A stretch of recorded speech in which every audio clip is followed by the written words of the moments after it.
Bonjour à tous et à toutes, ici Christine Leviquier. Aujourd'hui, j'ai le grand plaisir de faire une vidéo intitulée Comment trouver l'audace de transformer sa vie.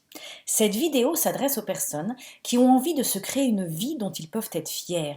Ce sont des personnes qui ont envie de vivre une vie engagée, une vie choisie et non pas une vie subie.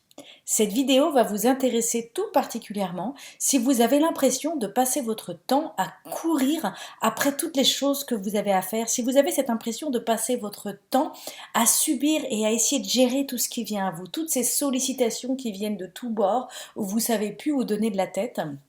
Comment faire en sorte de cette spirale où vous courez après ce que la vie vous envoie et au contraire arriver dans une réalité, dans une dynamique où vous faites en sorte qu'il vous arrive ce que vous avez envie qu'il vous arrive. Je ne sais pas si vous réalisez, mais vous pouvez passer la journée entière, la semaine entière, le mois entier, votre vie entière à courir et à essayer de gérer tout ce qui vient à vous.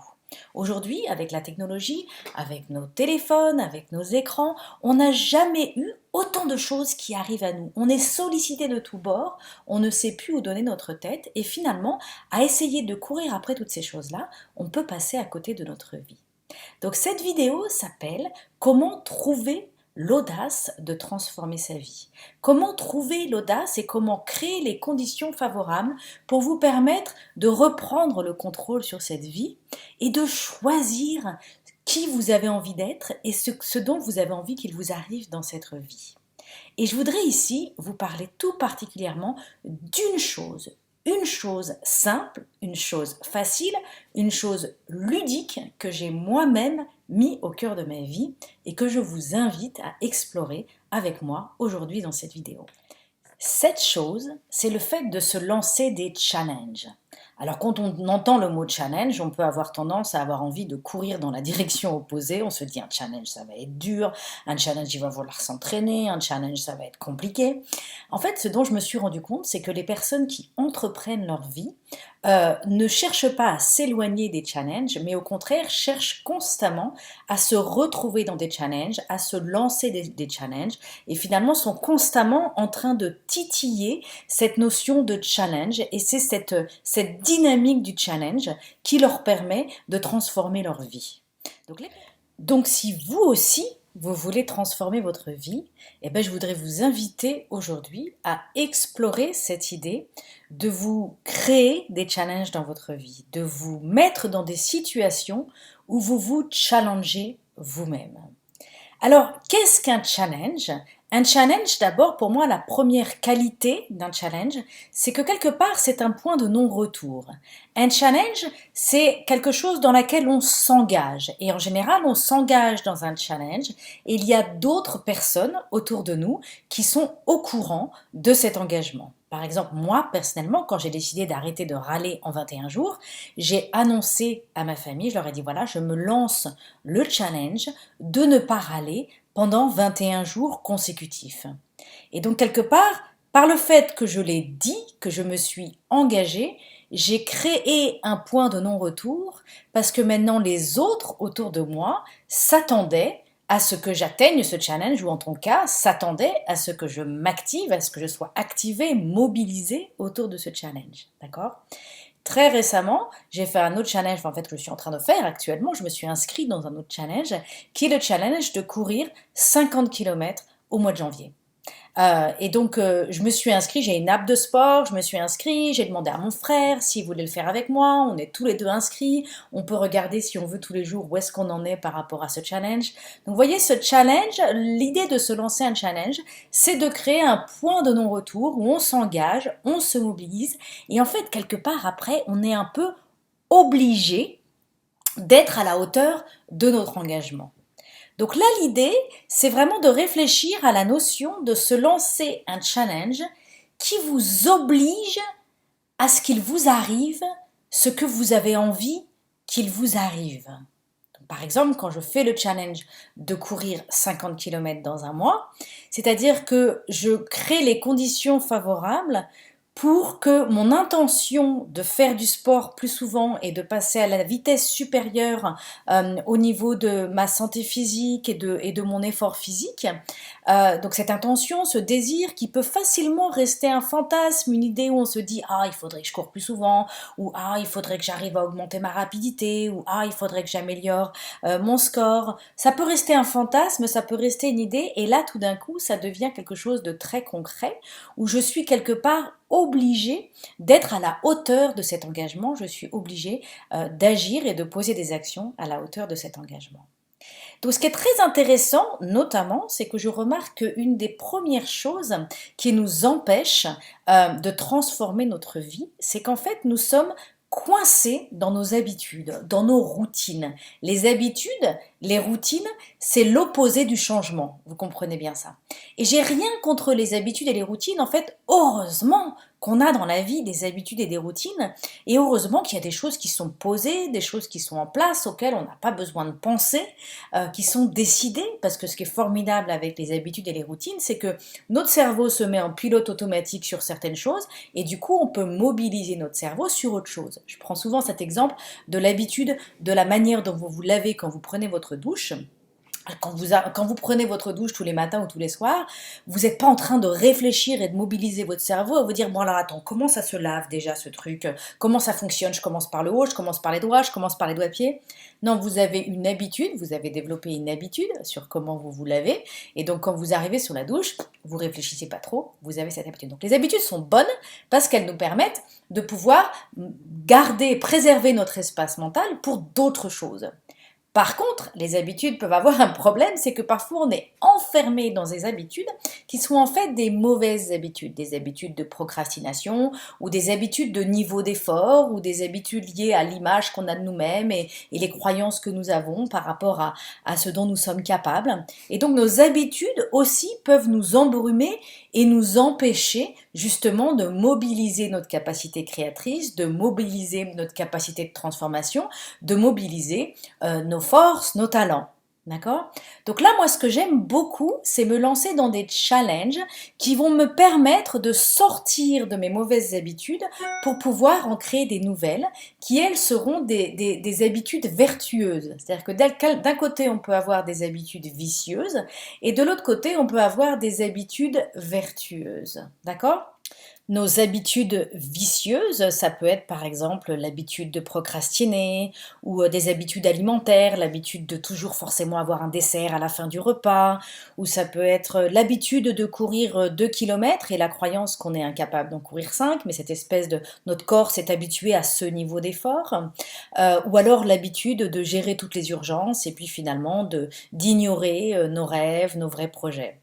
Donc cette vidéo s'adresse à, encore une fois, comme je vous l'ai dit au tout début, s'adresse aux personnes qui ont envie de se créer une vie dont ils sont fiers et donc s'adresse aux personnes qui ont envie de se sevrer de ces habitudes qui sont plus des polluants, des diluants, des choses dans lesquelles ils s'engluent et qui finalement les empêchent de pouvoir prendre les rênes de cette vie et faire en sorte qu'il leur arrive ce qu'ils ont envie qu'il leur arrive.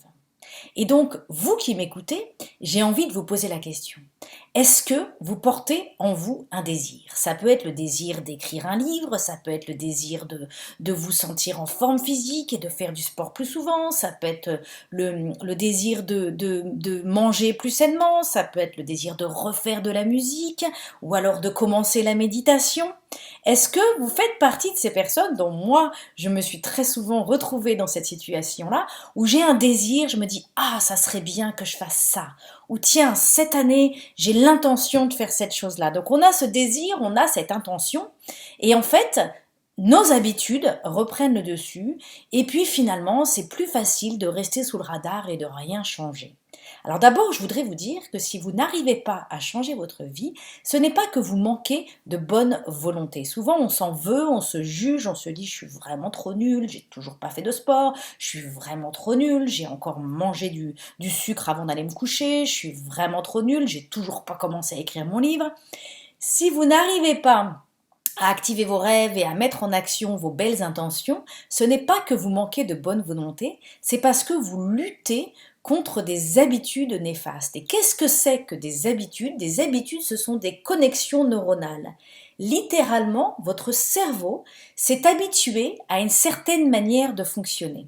Votre cerveau s'est habitué à une certaine manière de vous voir, à une certaine manière d'envisager ce qui est possible pour vous, ce dont vous êtes capable. Il y a vraiment ce niveau d'habitude, et ce niveau d'habitude, ce sont des connexions neuronales. Et donc, quand vous avez du mal à transformer votre vie, quand vous avez du mal à apporter de la nouveauté, de l'innovation, à être créateur de votre vie, si vous n'y arrivez pas, ce n'est pas parce que vous manquez d'audace, c'est surtout parce que vous êtes en train de lutter contre des habitudes, des connexions neuronales qui font que votre cerveau est en pilote automatique. Et donc moi, c'est pour cette raison-là que quand je me lance des challenges, j'aime bien me lancer des challenges en 21 jours. Pourquoi 21 jours? Parce que la recherche sur le cerveau, les neurosciences, nous disent que pour se sevrer d'une habitude et en créer une nouvelle, il faut faire un effort conscient pendant 21 jours consécutifs.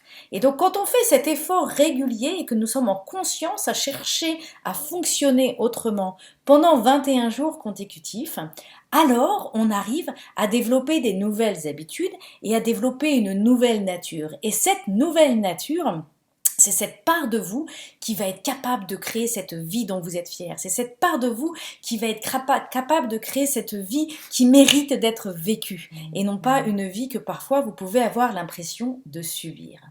Alors je voudrais prendre le temps pendant quelques instants de vous raconter quelques-uns des grands challenges dans lesquels je me suis lancée. Donc le tout premier challenge, et le plus connu pour ceux d'entre vous qui me suivent, c'est le challenge d'arrêter de râler. Et oui, en effet, j'avais l'impression finalement de constamment être en train de subir et de résister mon quotidien, et notamment quand je portais ma casquette de femme au foyer avec toute la logistique familiale. J'avais beau travailler, j'avais une activité, j'étais déjà coach à l'époque, mais quand j'étais à la maison, au milieu de toutes ces choses à faire, de toutes ces demandes, de tout ce bazar, de toutes ces obligations, de toutes ces sollicitations et de toutes ces demandes de la part de mes enfants, j'avais tendance à subir, j'avais tendance à me sentir victime, et j'en avais marre de me coucher le soir épuisée, éreintée, en ayant l'impression d'avoir passé une journée pourrie. Et il y a une part de moi qui se dit, il y a un problème parce que oui, j'ai toutes ces raisons de râler bien valables, on est bien d'accord, mais en même temps, il y a des choses formidables dans cette vie. Et j'avais envie d'apprendre à mon cerveau à être présent à ces belles choses. J'avais envie d'apprendre mon cerveau à voir ce qui était beau, à voir ce qui était bon et à surtout profiter de ce qu'il y avait à vivre à ce moment-là, dans cette période de ma vie, qui était une période chaotique et forcément et fondamentalement bordélique, en tout cas dans ma maison. J'avais envie d'apprendre à mon cerveau à saisir les pépites parce que je savais que l'enfance de mes enfants était un moment précieux dans lequel j'avais envie d'être présent. Et donc et je savais aussi que d'avoir l'intention de profiter de mes enfants et d'avoir l'intention de vraiment mieux profiter de ma famille n'allait pas suffire parce qu'il fallait que je lutte contre l'habitude que j'avais pris de me positionner en victime, l'habitude que j'avais pris de résister tout ce qui m'arrivait. Et donc je me suis lancée dans le challenge de ne pas râler pendant 21 jours consécutifs. J'ai mis un bracelet à mon poignet, j'en ai pas là pour vous montrer, mais j'ai mis un bracelet à mon poignet, on peut le faire avec un élastique. J'ai mis un bracelet à mon poignet et à chaque fois que je râlais, je changeais le bracelet de côté et je remettais les compteurs à zéro. Et donc l'objectif était de faire 21 jours consécutifs avec le bracelet du même côté. Et l'objectif finalement, c'était d'apprendre à mon cerveau à développer des nouvelles connexions neuronales pour pouvoir développer les connexions de la gratitude, pour pouvoir développer les connexions de la communication, pour pouvoir parler de mes problèmes sans être rabat-joie, parler de mes difficultés et surtout fédérer la famille pour enfin me sentir aidée et soutenue. Donc j'ai voulu développer un nouveau mode de fonctionnement et c'est pour ça que je me suis lancé le challenge de J'arrête de râler. Et ce challenge a littéralement transformé ma vie. Ça a été la plus grande transformation fondamentale que j'ai pu vivre dans ma vie aujourd'hui. Et donc comme j'ai vu que me lancer un challenge en 21 jours, eh bien, ça marchait très bien et ça portait ses fruits, c'était plutôt quelque chose qui me réussissait, et bien, après coup, je me suis lancé plusieurs autres challenges. Je me suis par exemple lancé le challenge de faire 21 jours en robe. 21 jours en robe, d'où sort cette idée? Ben, cette idée sort du fait que j'ai réalisé un jour notamment où je demandais à mes filles de porter les robes que leur grand-mère leur avait achetées pendant l'été pour une fête à laquelle nous allions ici à Los Angeles aux États-Unis où où je vis, je me suis rendu compte que finalement, moi-même, je ne portais pas mes robes. Et que finalement, par facilité, mais surtout par jugement d'un regard que j'avais sur moi-même, j'avais toujours l'impression qu'il fallait une occasion spéciale pour mettre une robe et surtout, j'avais toujours l'impression de ne pas être suffisamment bien, suffisamment mince, suffisamment jolie, suffisamment grande, suffisamment je ne sais pas quoi, pour avoir le droit de mettre mes robes. Et donc je me suis dit, Christine, tu as 40 ans, si tu mets pas tes robes maintenant, c'est pas après que tu vas les mettre. Donc soit tu vires toutes les robes de ton placard, parce que ça sert à rien de les avoir si tu ne les portes pas, soit tu te réhabitues au fait d'être plus féminine, au fait d'être plus souvent en robe. Ce challenge a été très ludique et a été suivi par des centaines de personnes et il a aussi changé ma vie sous une autre dimension. Et notamment ce challenge m'a vraiment aidé à m'accepter beaucoup plus, à m'aimer beaucoup plus, mais vraiment, non pas juste je vais apprendre à m'aimer, maintenant je me force à penser que je suis quelqu'un de bien, j'ai vraiment appris en portant des robes que ma féminité était une force.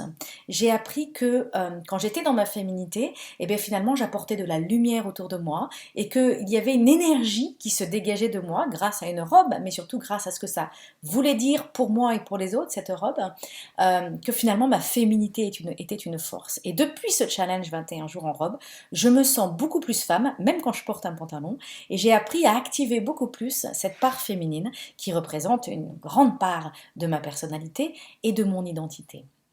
J'ai aussi un jour choisi de faire 21 jours de méditation. Pourquoi? Peut-être parce que j'étais comme vous, comme certains d'entre vous. Ça faisait des semaines, ça faisait 2 mois, ça faisait même des années que j'entendais parler de ce truc de la méditation et je me disais que ça avait l'air bien, ça avait l'air d'être vraiment quelque chose de bon. Et je sentais bien que j'avais une vie un peu stressée, je sentais bien que ça me pouvait me faire du bien. Donc j'avais cette espèce de fantasme de pouvoir pratiquer cet exercice de pleine conscience. Et en fait, prise dans la spirale du quotidien, bah, finalement, je n'y arrivais jamais.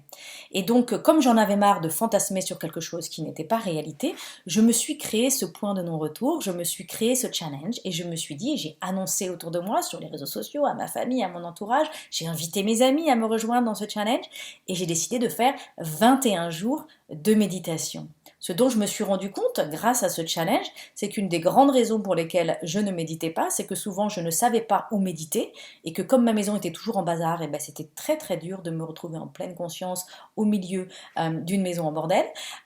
Et donc j'ai réalisé notamment qu'il était important que je trouve un endroit. Donc depuis ce challenge, j'ai un lieu dans ma chambre avec un coussin, avec des petites bougies, j'ai un espace dédié à la méditation. Je me suis aussi rendu compte qu'une des raisons pour lesquelles je méditais pas et pour lesquelles mon cerveau préférait être coincé dans mes anciennes habitudes d'aller gérer les urgences plutôt que de m'asseoir sur un coussin pour méditer, c'est que souvent, je savais pas trop comment méditer, ou je savais pas trop comment ne pas m'ennuyer, ou je savais pas comment créer les conditions favorables à cette méditation. Donc grâce à ce challenge, je me suis construit des playlists avec des musiques, aussi des playlists avec quelques méditations guidées. J'ai réussi à faire le tri entre celles que j'aimais, celles que j'aimais pas. Et donc durant ces 21 jours, je me suis construit non seulement un lieu pour méditer, mais aussi une espèce de boîte à outils, une espèce de boîte à outils pour me nourrir et pour me soutenir quand j'avais envie de méditer. Et surtout, grâce à ce challenge en 21 jours, j'ai pu vivre les bénéfices de la méditation et donc j'ai pu vraiment sentir à quel point ça pouvait m'apporter et donc j'ai développé l'envie de méditer plus souvent. Parmi les autres challenges, récemment, sur la page Facebook J'ai le Power, que je vous invite à rejoindre, c'est une page Facebook sur laquelle on aborde ensemble des rituels et des pratiques quotidiennes pour élever son niveau de vibration. Sur cette page J'ai le Power, nous avons fait ensemble avec des centaines de personnes le challenge 21 jours, 21 minutes pour se bouger. Pourquoi? Parce que j'ai réalisé que la pratique sportive était vraiment une très bonne école. Notamment pour les personnes qui ont envie d'entreprendre leur vie, pour les personnes qui ont envie de prendre les rênes de leur vie et qui ont envie de développer leur audace. J'ai réalisé que la pratique sportive était quelque chose qui était une excellente école et une excellente discipline, qui était source de multiples richesses. Et j'avais envie, moi, d'accéder à ces richesses à un niveau supérieur. Et j'ai invité mes lecteurs et les membres de la communauté de J'ai le Power de vivre avec moi cette aventure de 21 jours, 21 minutes pour se bouger. C'était une aventure vraiment formidable, il se dégageait sur la page Facebook une énergie magique. Et ce que j'ai énormément aimé, c'est de voir comment à travers ce challenge, les personnes qui vivaient ce challenge ont non seulement eu la discipline de faire les 21 minutes de sport par jour, mais en plus ce niveau de discipline s'est activé sur d'autres zones de leur vie, où tout d'un coup ils se sont mis à démarrer l'écriture de leur livre, ils se sont mis à démarrer un autre projet qui leur tenait à cœur depuis plusieurs mois, plusieurs années. Voilà. Et là, actuellement, alors que je vous fais sur cette vidéo, nous venons de vivre un challenge 21 jours pour célébrer. Et donc là, l'idée, c'était vraiment de mettre la gratitude au cœur de sa vie et d'avoir rendez-vous tous les jours pour se mettre à parler de ce que la vie nous donne.